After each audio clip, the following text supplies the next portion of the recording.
Today, we're going to review an updated proposal to regulate utility reselling in Columbus and discuss the first phase of recycling expansion. This hearing will be in two parts. First, we'll cover utility reselling before moving into the recycling portion of the hearing. We're going to kick things off with the utility reselling discussion and really kind of outlining the changes in the legislative draft that was presented in April. Before we jump into the presentation, I do want to give a little bit of a background for anyone that is not familiar with utility reselling, which will be outlined in the presentation. The proposed ordinance language we are reviewing today is drastically different from the original introduction that we had in April. What we're reviewing today is the product of months of interested party meetings with stakeholders in the industry, residents, as well as community advocates. I understand that utility reselling provides a service to landlords, and this new proposal will allow these companies to continue to operate while protecting residents. I'm grateful to the individuals that came to meet with us to continue to tweak this proposal and to get the best policy possible for Columbus. The testimony we received today will inform the final language that is brought before the full council for a vote. So again, I want to thank you all for being here. I want to acknowledge Councilmember Beatty for joining me as well. Councilmember, did you want to share a few opening remarks? No, fine. Let's get going. All right, sounds good. Here to go over those changes is Dr. Tanisha Pruitt, legislative analyst with Council's Legislative Research Office. She is brand new, and we threw her into the deep end, and she dived right into this proposal. So we're excited to have her here and excited for her to kind of outline the changes that we made to the original proposal. So Dr. Pruitt, thank you for being here, and I will turn the floor over to you. Thank you, Councilmember Weiss. All right, so two concepts that will be mentioned throughout this presentation, as Councilmember Weiss was talking about, was utility reselling and submetering. So I'm just gonna briefly kind of outline what we mean by that. So for utility reselling, it is the practice of a third party purchasing electricity, water, or gas from regulated public utility and reselling them to individual consumers or tenants. Typically, the third party also administrates the billing to the consumers. And when we refer to submetering, what we're talking about is the installation of metering devices with the ability to measure utility usage for individual tenants, departments, pieces of equipment, or other loads individually to account for their actual utility usage.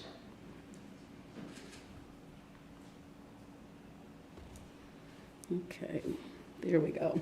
So a little bit of background about, how we got to where we are right now. As far back as 2013, it has been reported that reselling of utilities has inflated residential utility bills in the city. In that same year, a dispatch study found that Ohio law allows unregulated third-party sub-meter companies to make profits reselling electricity and water to its residents. And in that same study, data showed that tenants paid 30 to 40% more for electricity than if they'd been able to buy directly from their utility provider. So the state, over the past decade or so, they have also been trying to have efforts in order to regulate utility reselling, starting with the Ohio Consumer Council. In recent years, they have been trying to work to protect consumers. So they've tried to do a lot of different things with the Public Utilities Commission and the Supreme Court over the past few years, but ultimately all of that fell flat. They were denied. Most recently in January of 2025, they filed an application for a rehearing and was rejected. And so also at the state level, the General Assembly have also been trying to make efforts over the past few years to regulate utility reselling, which have also ultimately been unsuccessful. There are current ongoing legislative efforts in the General Assembly, and most of these legislations, they're kind of like a mixed bag. With some of them being, hindering our local efforts, what we're trying to do here by continuing to allow resellers to go unregulated. And others are holding submetering companies to the same standards as traditional utilities companies. So there's, some good and some bad in there. But ultimately, they're pretty stagnant right now. There's little to no traction moving on those bills. Which leads us into, sorry, you guys will have to excuse us. It's moving slow. So why does this matter? Why are we here today? Why are we talking about utility reselling? So some residents in Columbus, rental properties are not directly billed for their utility services by a utility provider, but rather they are billed by a property owner or some other third party that resells utility services obtained from a utility provider based on either master meters or sub meters. So through this practice, they act sort of as an intermediary between utility and the resident, and the business performs functions of a utility without regulation or accountability. Additionally, sub-metering companies market their service to recover operating costs for a landlord. So we're seeing residents essentially just paying for business operations for their landlords. Also, some city residents may not be aware that they are being resold a utility service at a potentially higher cost and without the rights and protections afforded to the customers billed directly by a utility provider. So this is causing a lack of bill transparency. Residents aren't able to see the breakdown of how their rates are being assessed, and renters are paying inflated utility bills. Also, residents currently lack the option of procuring utility services in a competitive market. So right now, they can't shop around, find the best deals for them because they kind of just have to go with whatever service their landlord chooses. So they're unable to also, when they're in these sort of sub-meter residential buildings, they are not able to access the same discounts and benefits that residents in single-family homes are able to access.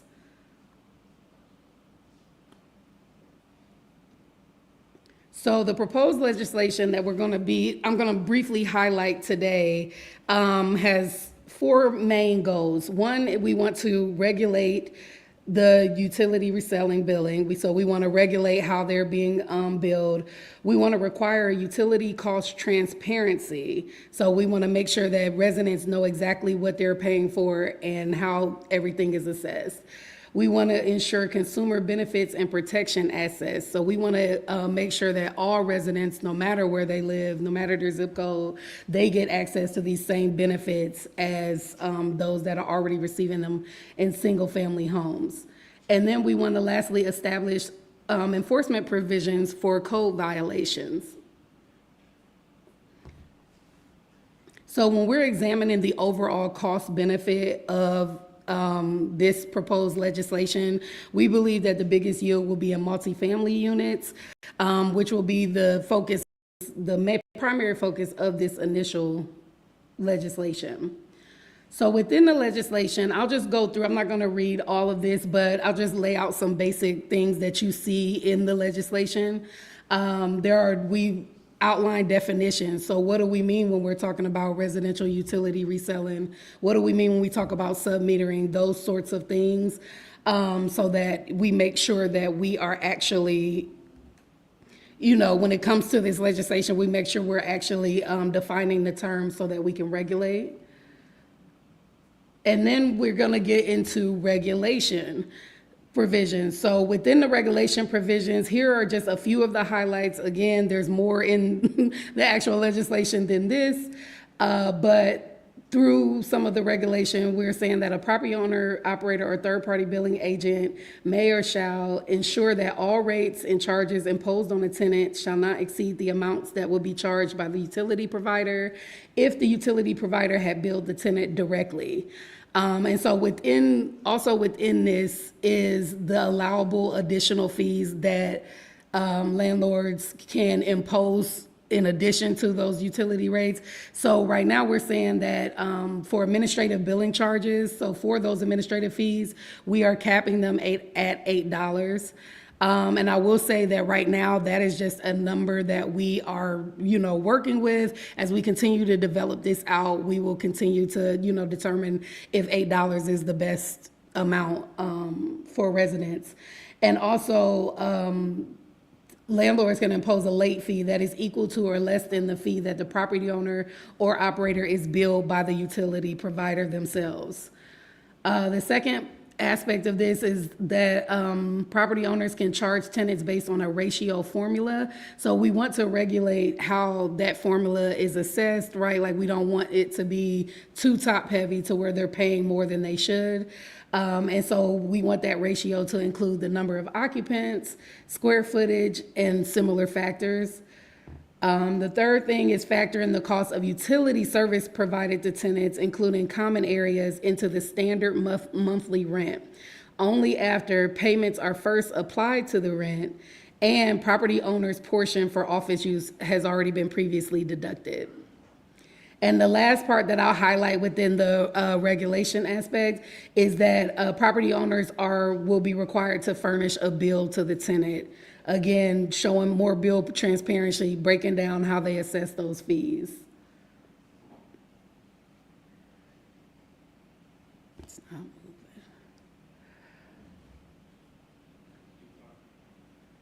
No, I think that was right. The next section, it got cut off, but it's supposed to be prohibitions that are outlined within the legislation.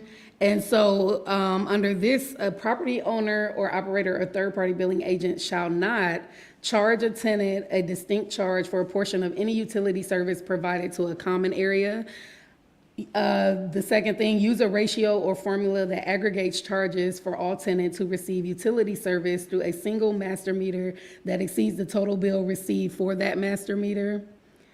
The third thing is to charge a tenant for utility service consumed in areas and spaces used exclusively for or primarily by the landlord or operator. So they can't charge tenants, assess a fee for areas that landlords or tenants use for their operations.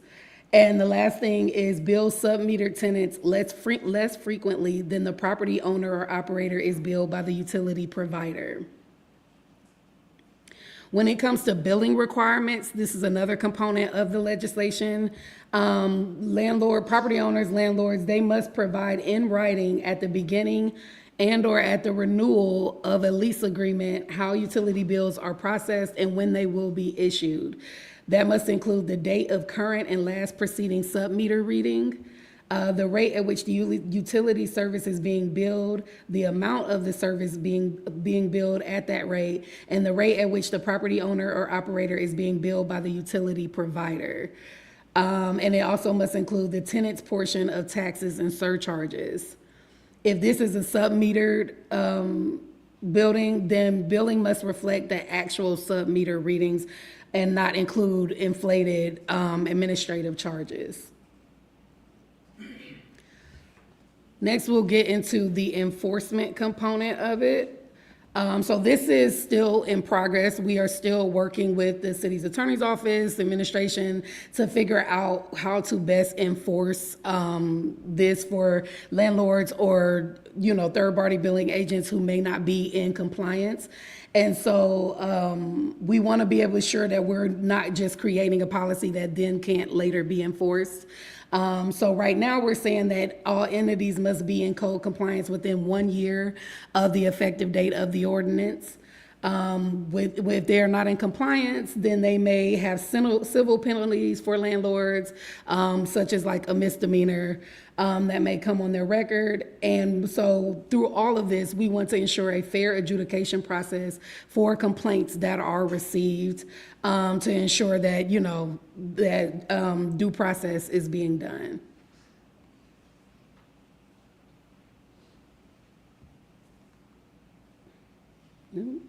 So quickly, the other things that I did not highlight that are actually sections within the legislation, there's a section in there around separate billing for electricity, provisions around billing errors, payment plans, undercharges, and dispute resolutions as well.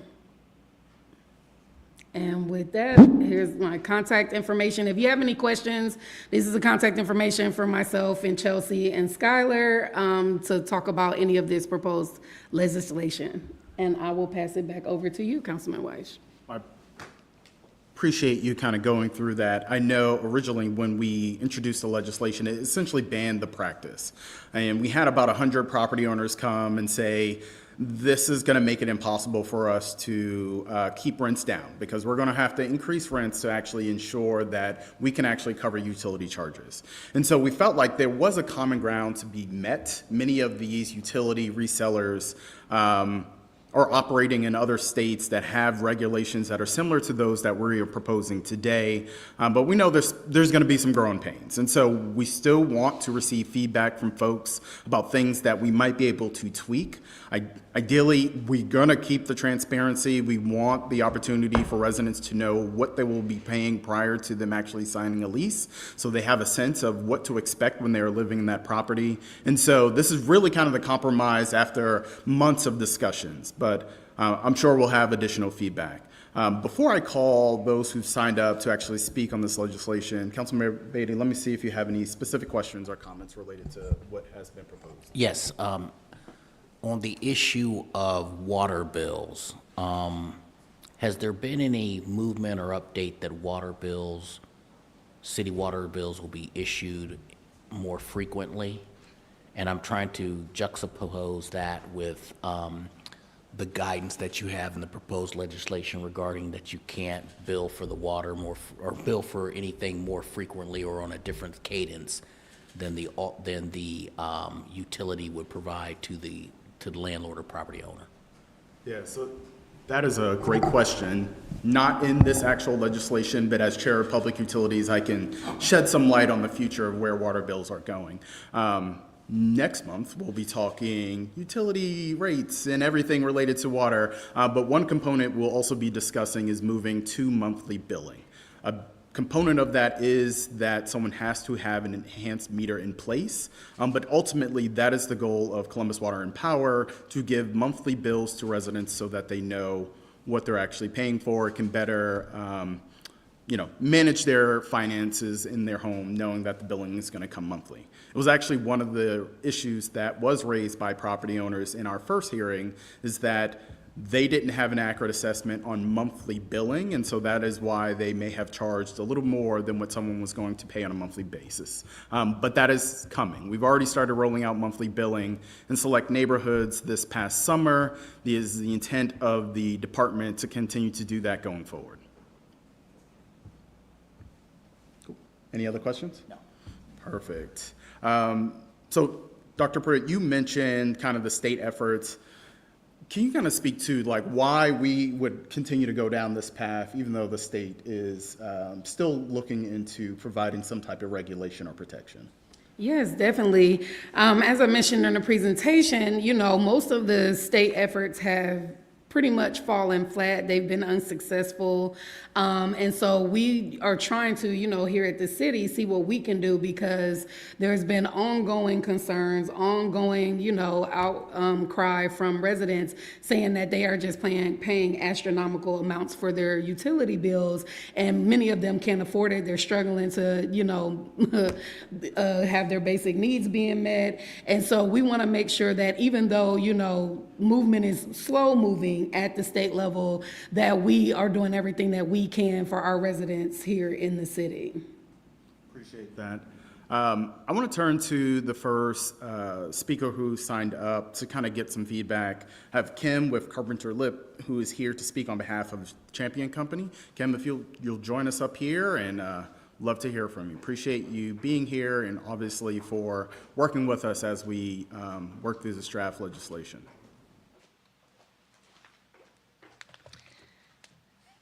Committee Chair, council members, yes, my name is Kim Boyko, and I'm a partner with Carpenter Lips, LLP. I specialize in energy, public utilities, and regulatory law, as well as energy policy, and I've been practicing in this area for over 26 years.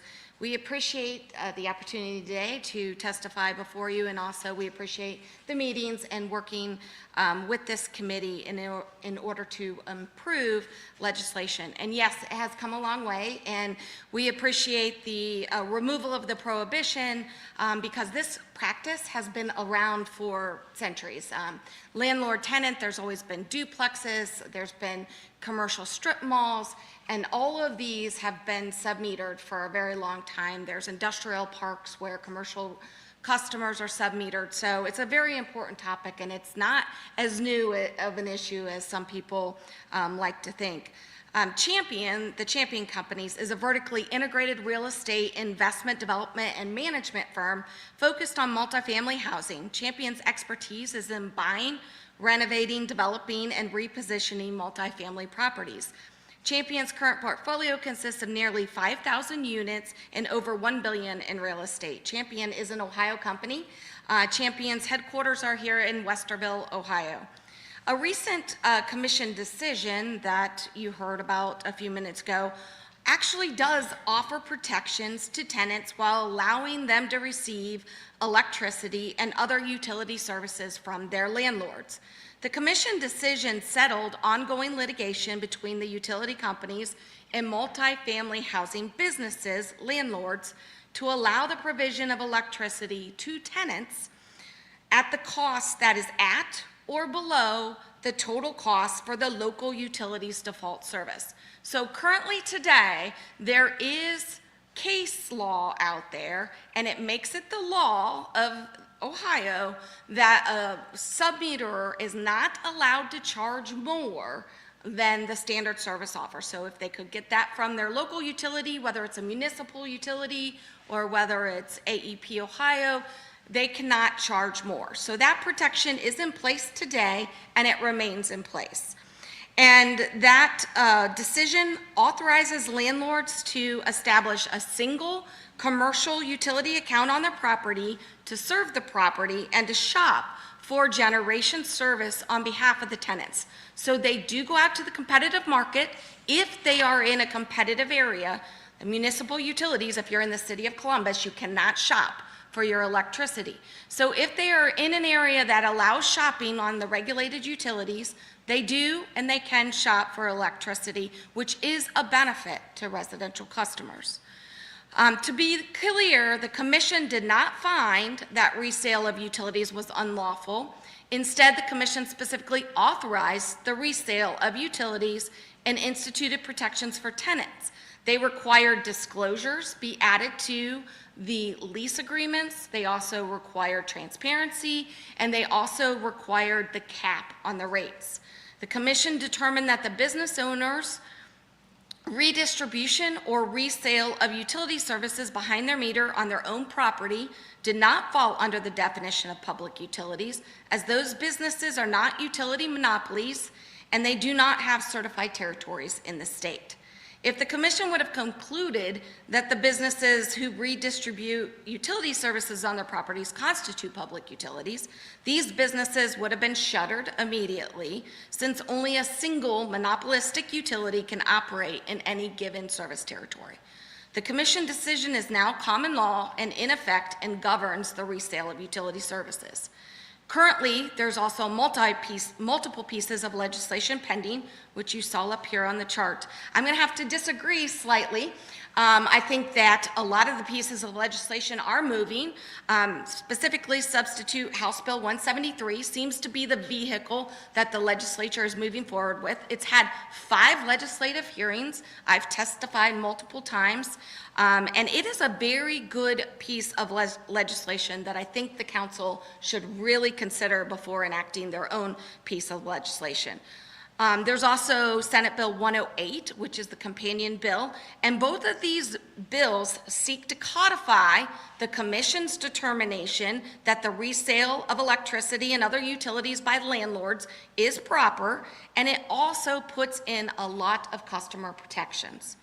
So House Bill 173 gives the commission full authority to regulate the businesses that are reselling electricity the same way that they regulate other non-utility entities under the commission's purview.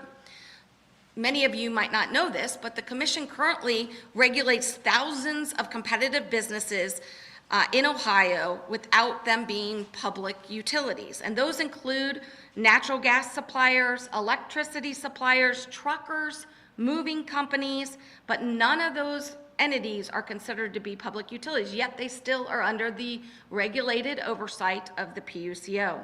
And that oversight may take the form of registration requirements, certification requirements, regulations, pricing controls. It also requires to pay annual fees to the commission in order to oversee these entities. Now, the sub-bill of House Bill 173 provides additional protections to tenants.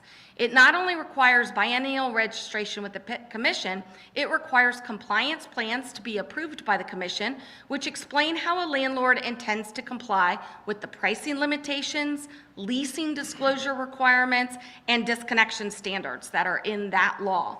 Additionally, the sub-bill requires public utilities to maintain current reference tools on their websites so that tenants can verify the pricing limitations set forth in the law. Importantly, the sub-bill also protects all public utility customers by authorizing the sale of utility equipment to landlords during a conversion to a master meter property and requiring that that utility credit any proceeds received to its ratepayers. That's very important. The sub-bill also holds landlords and agents accountable for compliance by allowing the commission to hear complaints and assess penalties for compliance failures that are not cured, or it also allows them to do forfeitures. So many of the things that you said you're looking into, this piece of legislation actually dictates that and requires all of these regulations to be put in place. So the sub-bill, House Bill 173, does create a new definition of behind-the-meter utility service provider to distinguish a monopoly utility provider from service providers. It also codifies the recent commission decision mandating a bill cap for residential tenants.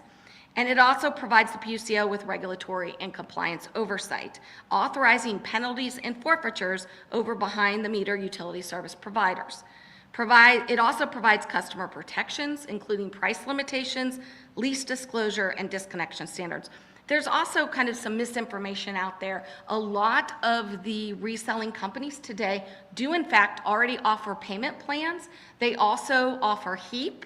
If you are billed separately for your utility service, such as a sub-meter company would do, you are eligible for HEAP. Now, it does not authorize people to do PIP, but that's because that's a state-mandated program, and we have no control over that program. You'll hear people testify in front of the Senate that if the state legislature wants to change the state law and make PIP applicable to all residential customers, then we would be happy to comply with that. Right now, we just have no ability to do that. Neither do municipal utilities or co-ops. So it's only done by the regulated utilities, and that's because of state law. So Champion believes that the legislation that is currently pending will end lengthy litigation.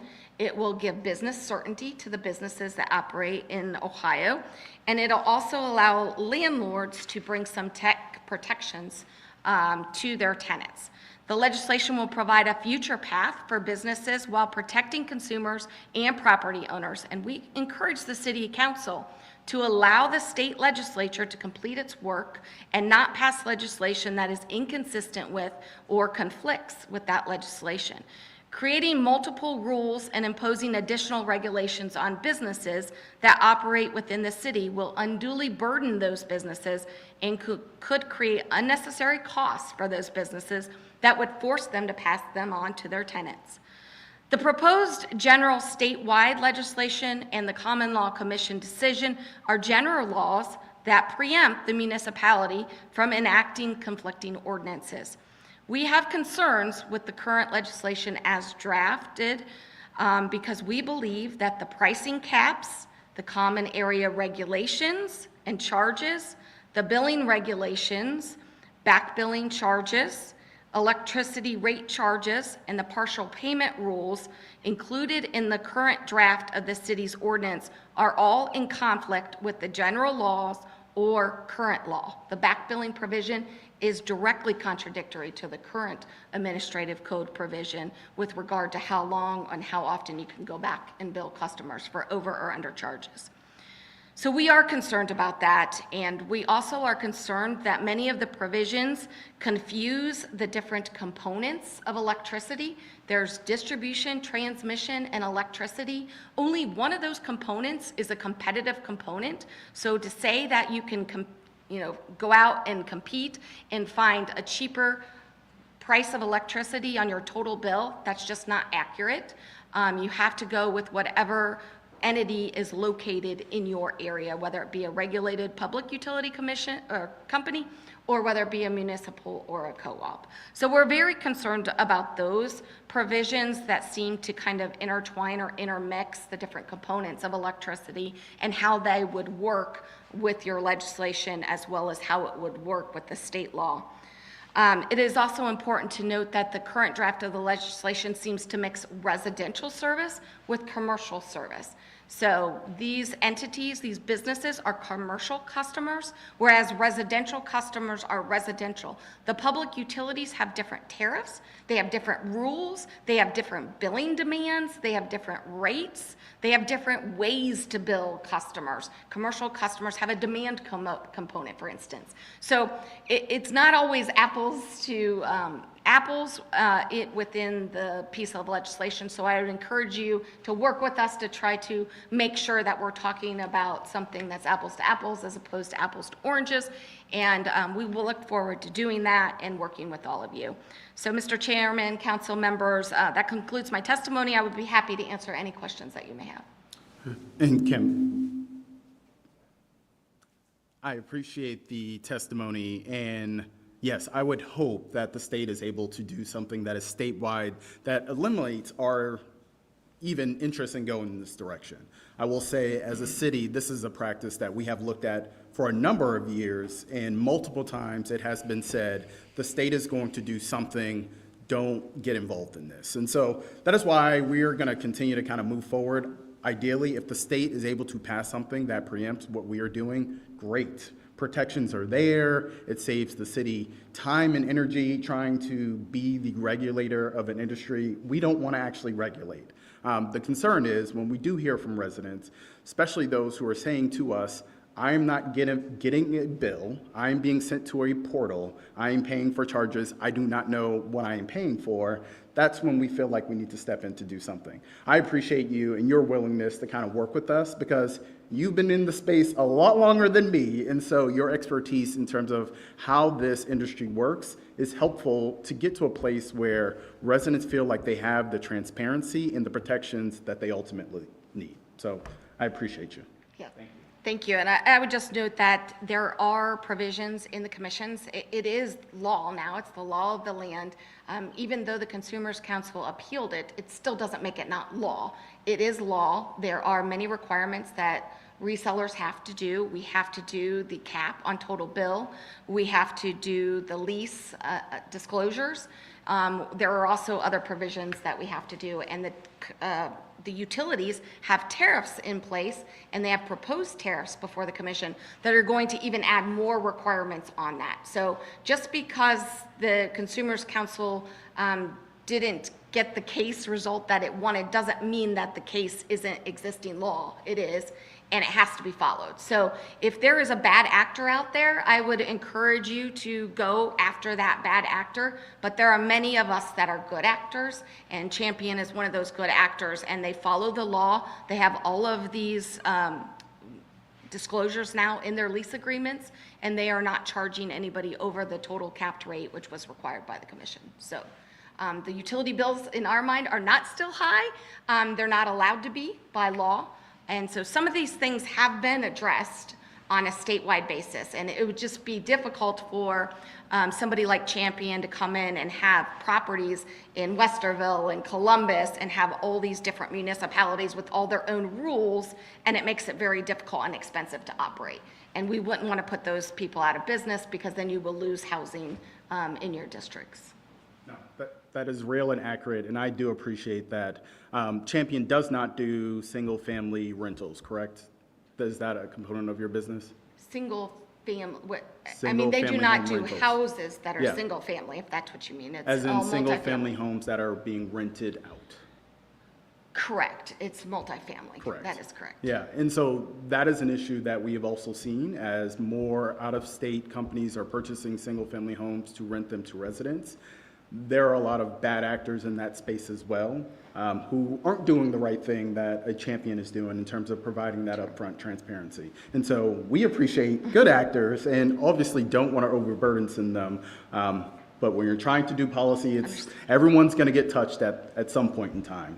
But they are required to follow the commission's rules, so I do encourage you to seek out or go after the bad actors. Appreciate you. Thank you. Yeah. Thank you. We're applauding now. Thank you, Kim. Again, appreciate you for being part of the discussion. Next, we will hear from Morgan Harper with Columbus Stand Up. Thank you for being here, and thank you for providing testimony.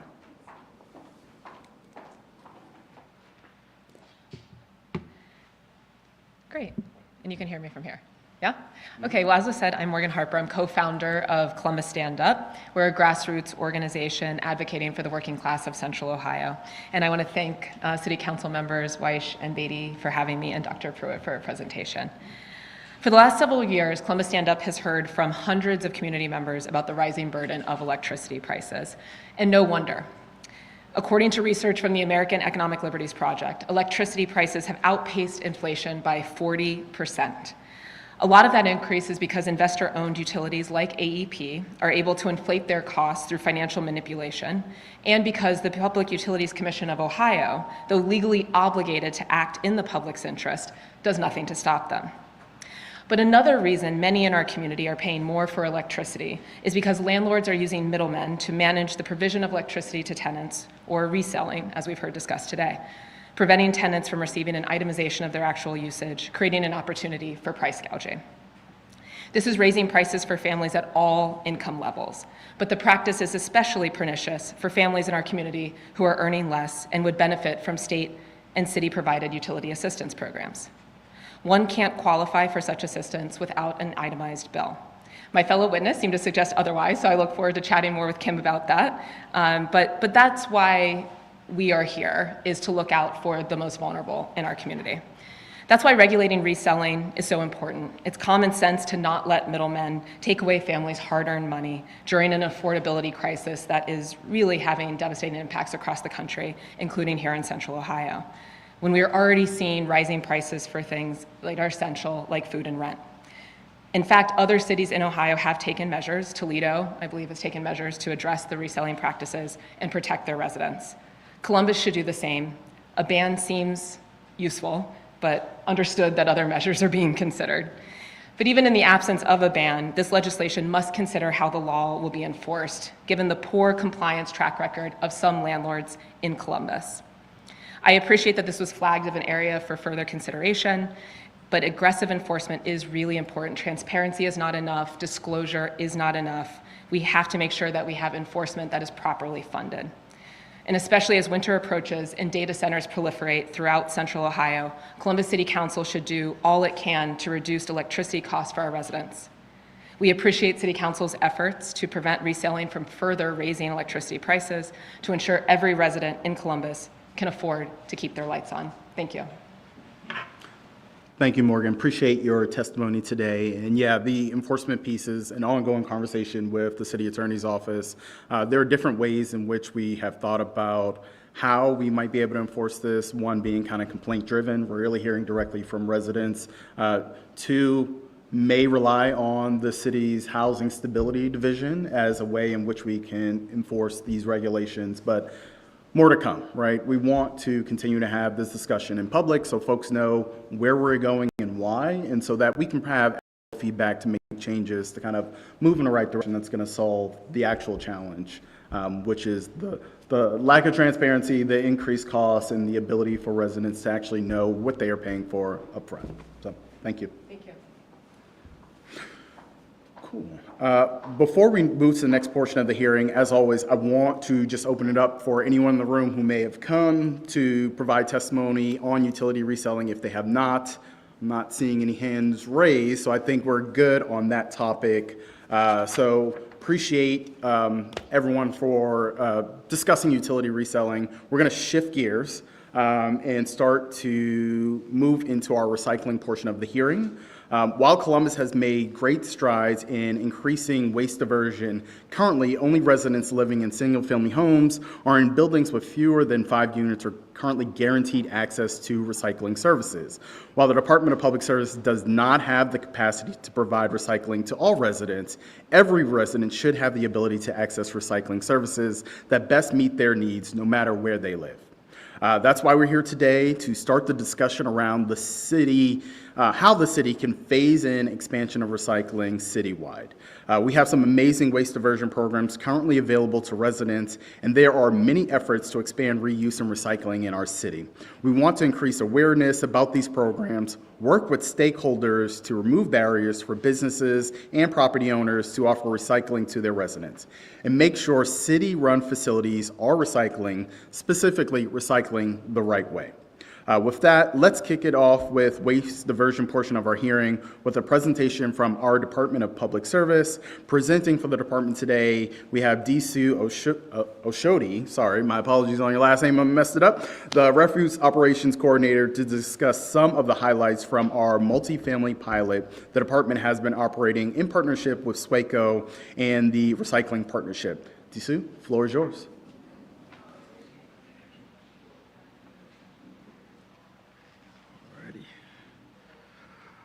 Good evening. Thank you, Council Chair Weish, and thank you, Council Member Beatty, for having me today. I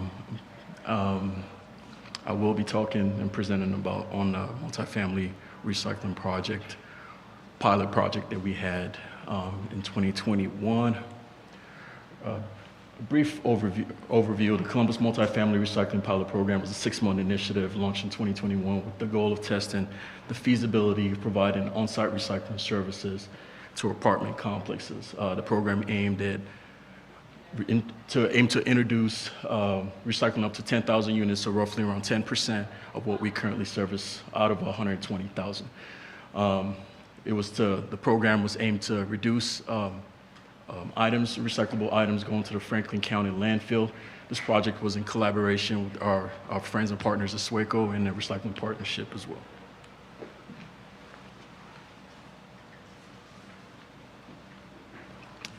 Two prevalent things that I know most of our partners and most of our friends here always talk about is the rising need, which is very apparent, as well as the climate action goals, sustainability goals.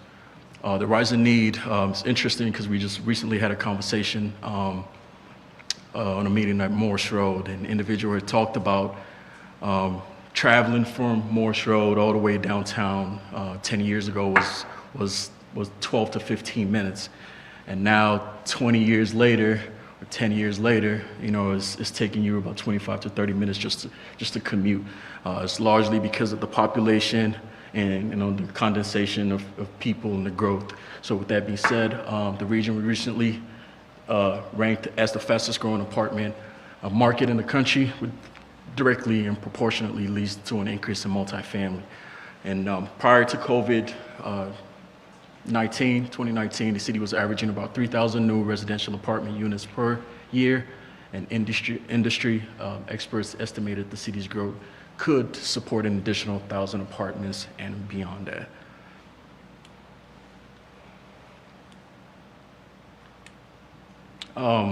As you all are aware, climate action goals, our goal is 100% carbon neutral in Columbus by 2050. We do have a 40% reduction from the landfill 2030, and of course a 95% reduction in recyclable waste in the landfill. As much as we can, doing several things, and as much as we can divert all those materials, part of what we've done is the 2 convenience centers that we've just opened from a refuse collection standpoint.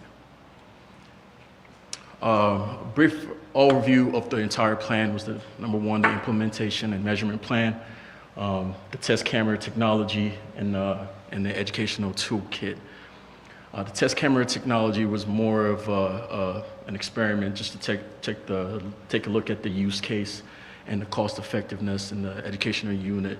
KCB, or Keep Columbus Beautiful, which is an affiliate of Keep America Beautiful, propelled that for us, as well as our partners and friends. The target group for multifamily complexes will be those with trash compactors. Division of Refuse Collection Services, approximately 35 multifamily complexes. These complexes, there are 104 compactors with 24,000 dwelling units. Division has canvassed the compactor complexes and determined 38 out of 42 interested. The 38 complexes that we currently service on the multifamily standpoint gives us a 10,000 units that propelled us to pursue the pilot program in the first place. These compactor accounts have allowed pilot to obtain waste more accurately and easier.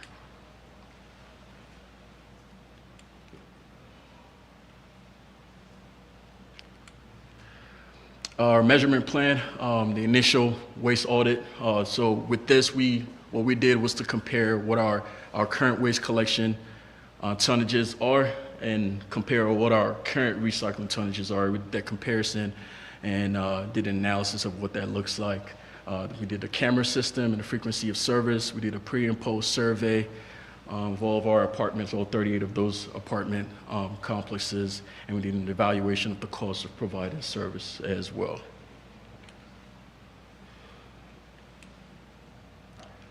From a camera standpoint, here's a picture that depicts what the camera standpoint uses 65% full. It was a stainless steel, the type of camera it is. It's a Compology camera, so here it is.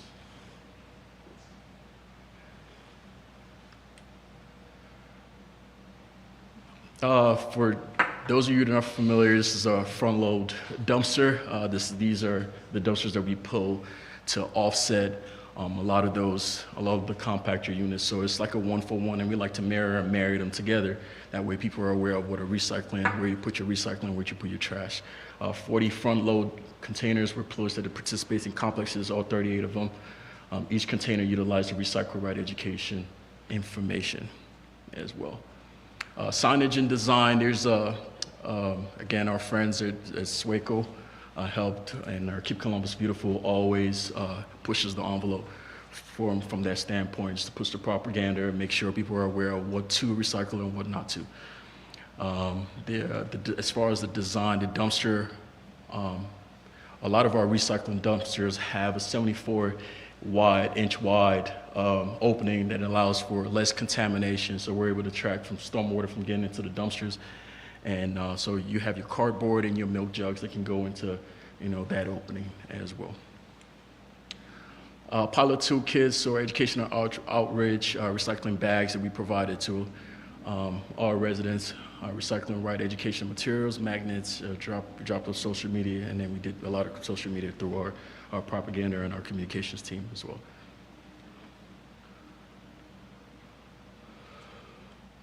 In addition, kind of touched on it, recycling magnet.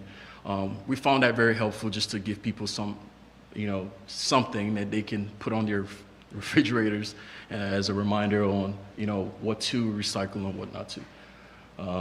We provided alerts to property managers, introducing them to the new recycling program, and FAQs as well. From a collection standpoint, that's primarily what we do as a division. So we are somewhat of experts in this field. We identified routing and utilized the camera system to have adequate collection and data management template.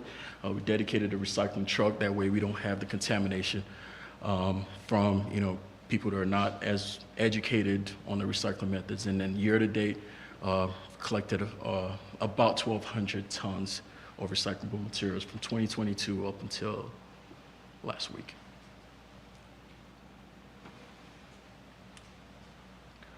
I'll be remiss without talking about our challenges. We do have challenges. A lot of our apartment complexes have the valet service, and they currently have the private service. Pilot branding, caused a little bit of hesitation from our property managers as well. It was too good to be true. Some people had the premise that it was too good to be true. There was lack of space, lack of infrastructure. The complex management is a thing with turnovers from a lot of those apartment complexes. So that kind of ties into the educational toolkit and make sure we're providing as much information to those property owners and property managers, and that way they can funnel through to their tenants. Deployment delays and right sizing of containers, and then obviously continuous education and messaging as well.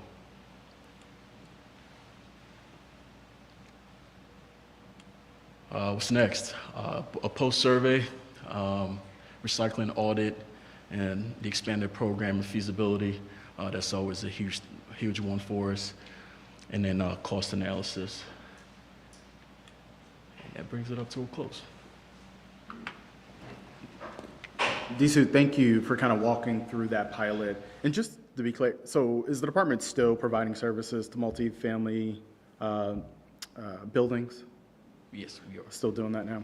And then the educational toolkit for complex managers, which is a big deal, right? Because one of the biggest complaints, or not complaints, but one of the biggest challenges that many property owners have indicated is that people don't know how to recycle. And so if I offered recycling, there were likely to be contamination within those bins, and so thus kind of waste the point of trying to recycle. Can you, one, speak to like what all was included in that toolkit? Is that something that's still available for property owners today, regardless of if they're in the pilot or not? And then were we seeing the type of contamination that they were, concerned about? Yes and no, and yes and no, and yes and no. So we do still provide as much information as we can to all of City of Columbus residents, not just the apartment complexes, regardless. We have a waste wizard. We always encourage people to download the Columbus City Bus app. That way they can find as much information. They can go to columbus.gov/trash, where all of our pertinent information on the recycling practices and best practices are. Where we finding a lot of contamination, not necessarily. I think the pilot with the cameras helped out tremendously because we were able to look and see where the contamination is coming from. However, when you have an apartment complexes with maybe 300 plus units, it's extremely hard to decipher who and when what put that in there. So. Did you find that different complexes had different results? And if so, like why? Yes, primarily we have 85 plus complexes, 24,000 units. I think it's primarily demographics, I would say. The demographics between, I just came across a recent survey in 2023. I think baby boomers recycle the most at a 67% rate, followed by Gen X and the millennials and then the Gen Z. So demographics is a huge one. And I think the second part of your question, yes, turnovers as well. I think I kind of touched on that. And availability of information. There's no such thing as too much information, right? So as much as we can put things out there, we would and we should. Appreciate that. I am, as a millennial, I'm disappointed to hear that we were coming in last there, but we're going to work on that. I think that's the whole point of this. The more we talk about recycling and the importance of recycling to our city and the region, the more people educate themselves on it and more likely to kind of do it right. I am originally from Boston. I have known about recycling for years. It was a thing that existed for a long time. We had weekly recycling for a long time. It wasn't until I moved to Columbus and I'm like, what is this bi-weekly stuff? I have recycling piled up on my dining room table because I can't get it out. So it has been exciting to see the city kind of continuing these efforts and really do appreciate all the work that the folks in our Department of Public Service are doing. So appreciate you. Councilmember Beatty, I don't know if you had any questions or anything for Disu. Appreciate you and appreciate you walking us through that presentation. Next, we're going to have Jake Heffron, the Municipal Specialist with Rumpke Waste and Recycling. Thank you for joining us this evening. Obviously, thank you, Rumpke, for hosting us for today's hearing as well. Appreciate you being here.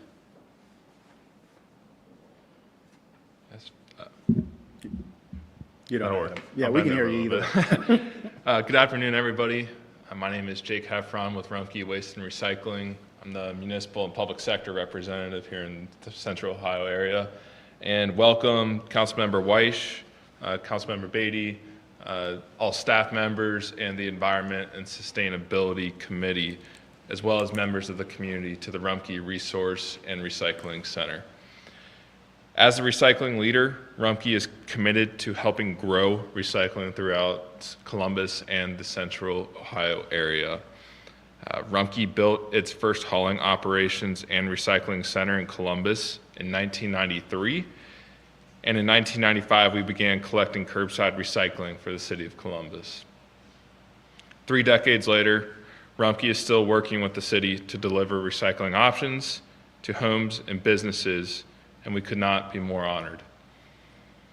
Our new 226,000 square foot Rumpke Resource and Recycling Center is not only the largest recycling center in the United States, but it's the fastest, most efficient, and most technologically advanced. We also developed a state-of-the-art education center. We partnered with COSI to help residents from across this area come in and learn about the do's and don'ts of recycling and why we ask people to do what they do when they're putting things into their blue bin every week. And we are very excited to provide a tour for everyone today as well. Since opening a little over a year and a half ago, we've been able to add additional items to the acceptable items list. You may have noticed that you're now able to put plastic clamshell containers in your recycling bin, and we're always working to work on recycling expansion in the future. The new tech inside this facility, including artificial intelligence, allows us to provide that additional stream of recycling that you're able to put in there, and will hopefully allow us to dive deeper into that stream going forward. And the best part about all of this is that 80% of what we're processing through here gets sold back to businesses in Ohio and creates a circular economy. Rumpke will always defer to each individual community, its citizens and businesses, to outline service options that make the most sense for all parties involved. We will always make every effort to lend our expertise, innovation, and resources to the City of Columbus and all of its customers to deliver customized service options that are sustainable, economically feasible, and environmentally beneficial.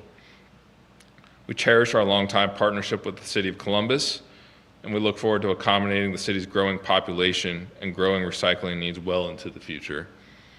We are so glad that you guys are here today with us, and thank you very much for giving me this opportunity.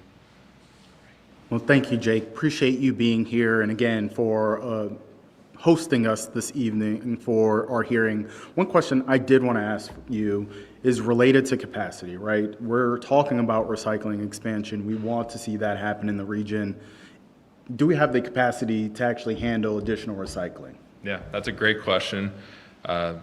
The Rumpke family actually built this facility with the growth of Columbus in mind. So I believe last year at our old facility off of Fields Avenue in 5th, we processed around 180,000 tons of material. Here, we have the capacity to process upwards of 250,000 tons of material. So we built this facility for the growth of Columbus in mind. I appreciate that. Any questions? I don't. Nope.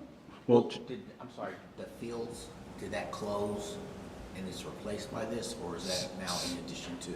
So we have all of our trucks are still parked at that location, and we're working on decommissioning that building. appreciate you and thank you for walking us through that today. Thank you. So we are going to bookend our hearing today, hearing from Dr. Pruitt as well, to kind of go over the first phase of recycling expansion and what we anticipate next steps to be for this proposal. Dr. Pruitt, the floor is yours. I don't have to click it.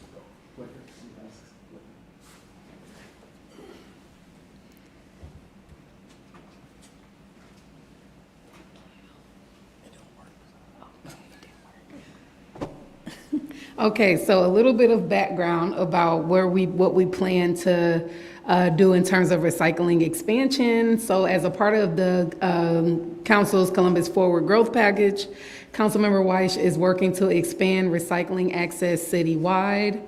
So a little bit of a background of where we were and where we're trying to go.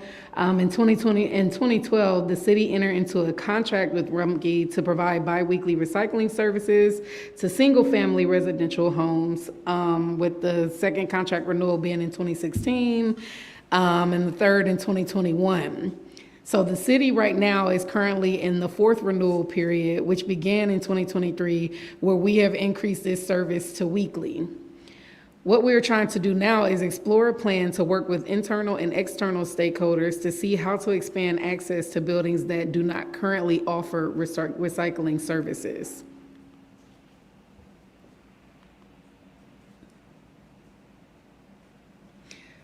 So why is this an issue? So Columbus's growth is currently outpacing the capacity of our landfill, which only has about 40 years left. There's also an increase in utilization in terms of tonnage being diverted from the landfill, and the majority, around 76% of what goes into our landfill, can actually be recycled, reused, or composted.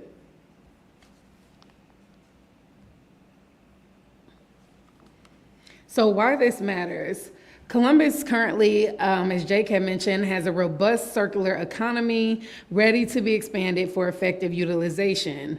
Being able to build into this robust economy can help continue to support job creation and manufacturing. Additionally, the Solid Waste Authority has no plans to expand the landfill or build a new one in Franklin County. So the current cost of trash removal will likely increase for all residents if the next landfill is built outside of the county. So we want to make sure that we're able to keep it in-house, recycle, all of our materials here, and be able to really just continue to build out our existing infrastructure. So this is not just about environmental responsibility, but it's also about fiscal responsibility and economic development.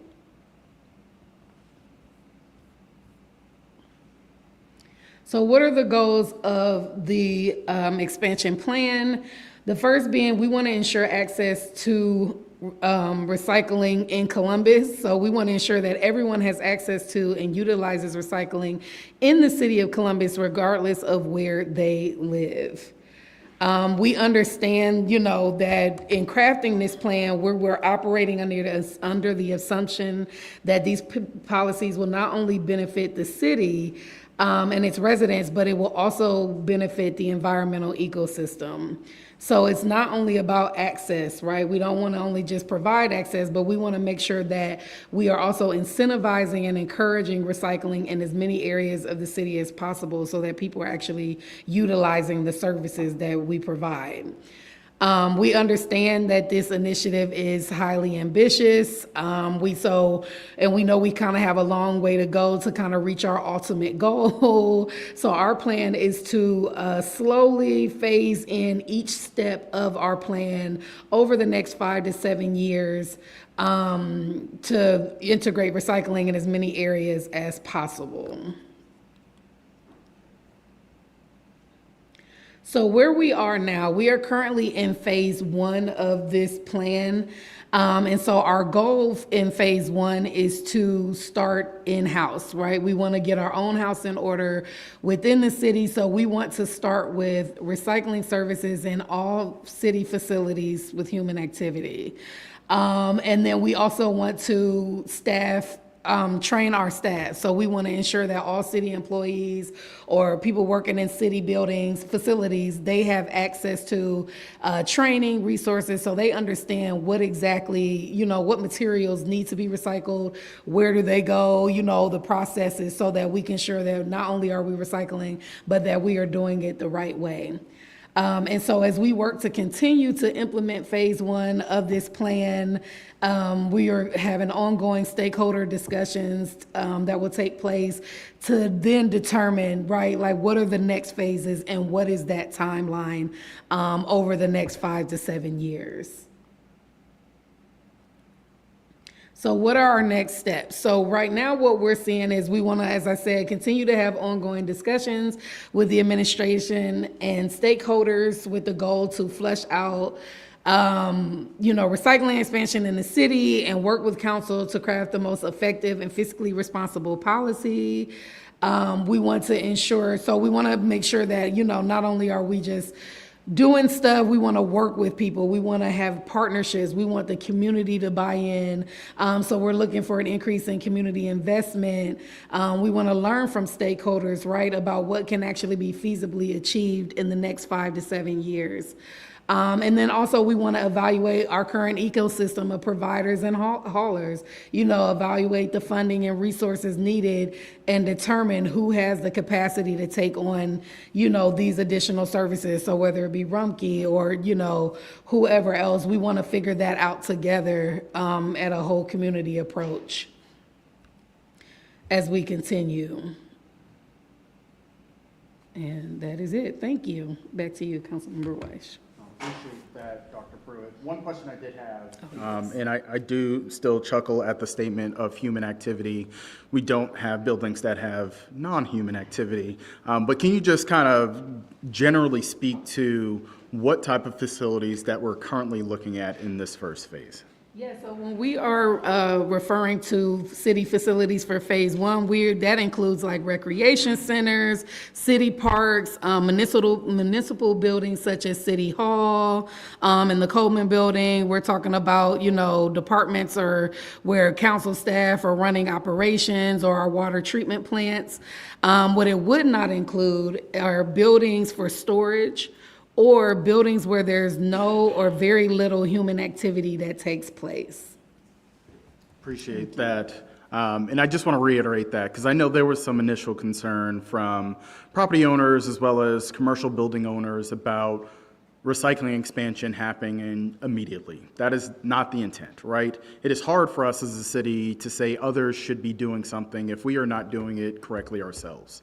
What was kind of presented early on in the public service presentation is the importance of educating people on recycling and recycling the right way, training staff on how to properly collect the recycled material, how to actually dispose of that. And so that is what our focus is at this very beginning stage. The hope is, though, that if you are a trash hauler, if you are a recycler, if you are someone in the city of Columbus who has a passion for this topic, to reach out to us, because we want to sit down with you. Similar to other pieces of legislation, we plan to hold interested party meetings to kind of learn what we can do to kind of make this feasible.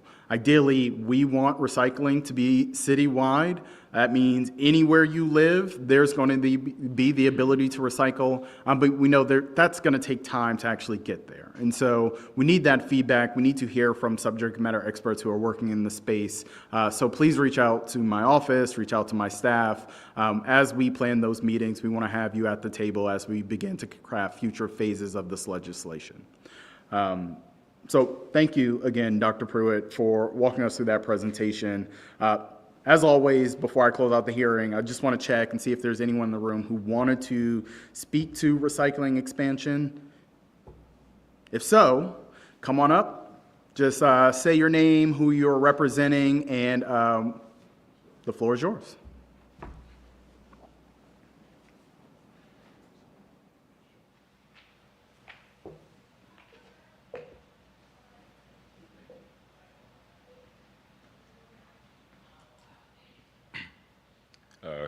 Greetings, Councilmember White, and thank you, Doctor. My name is Dr. Londell Town Sr., and I too am enthused about recycling. I love, live, breathe these sustainability efforts, so thank you first and foremost. I'm representing Lifesavers. We are the individuals who've been handling all of your trash and compost at the Ohio State University Stadium. For the past 15 years, council member, we have been separating composting from recycling at every home game. While you're cheering and running up the field, we have 50 youth at every game with 10 adult supervisors, and they're going to every level, A deck, B deck, C deck, student sections, tailgating, and they're taking all the trash, all the compost, and they're separating the recyclables from the trash.